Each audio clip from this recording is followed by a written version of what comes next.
Kahit ako ay namangha sa goals ni Beyonce sa Kalingap. So, ano nga ba yung goal ni Beyonce sa Kalingap?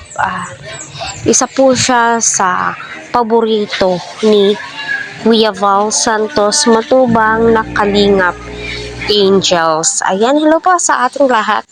Mga ka-Team EDC, I hope na nasa mabuti po kayong kalagayan. So, yan po yung topic po natin. I hope na nanood po kayo ng mga live ni Kuya Val at especially talambuhay ni Beyonce kasi kita po natin doon at napakaswerte ni Beyonce dahil andyan si Kuya Val Santos Matubang. Parang binigyan na po siya ng motor EDV na white. Tama ba ako or hindi sa kanya yon?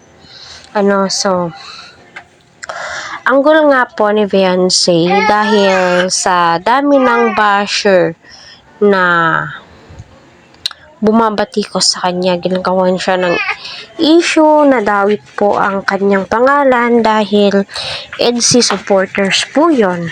Alam niyo naman po itong mga EDC supporters ay palaban, kapag nadadawit ang pangalan ni Beyonce ay, my God, sinusugod po nila.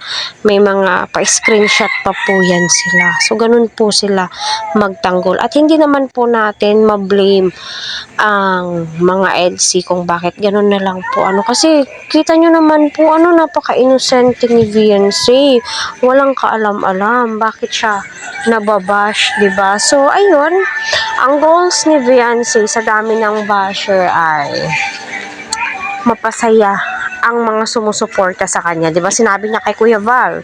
I hope napanood niyo po yun sa talambuhay ni Beyonce na sa part 3 na po yun. Diba? Sinabi niya, ang goals niya, kung sino lamang po yung taong nagmamahal sa kanya, sumusuporta sa kanya, ay magbibigay pa rin po sila, continue pa rin po yung love team po. Wala pong makakahadlang at wala pong pwedeng magtuldok doon. So, tama naman po, hindi po nila pwedeng hadlangan, yung love story kasi sabi po niya, maraming nga pong natutuwa sa kanila kasi isa po sila sa mga stress reliever ng mga OFW. Diba? Totoo naman. Iba po yung nagagawa ng EDC ni Kalingap Edu at saka ni Beyonce. Napapasaya po nila yung mga taong stress, yung mga OFW yung pagod sa trabaho. Parang ito po yung dose po nila, diba? So, nakakatawa. Kaya sabi ni Beyonce, tuloy lang po nila yung goals po nila nang magpasaya sa mga taong sumusuporta po sa kanila.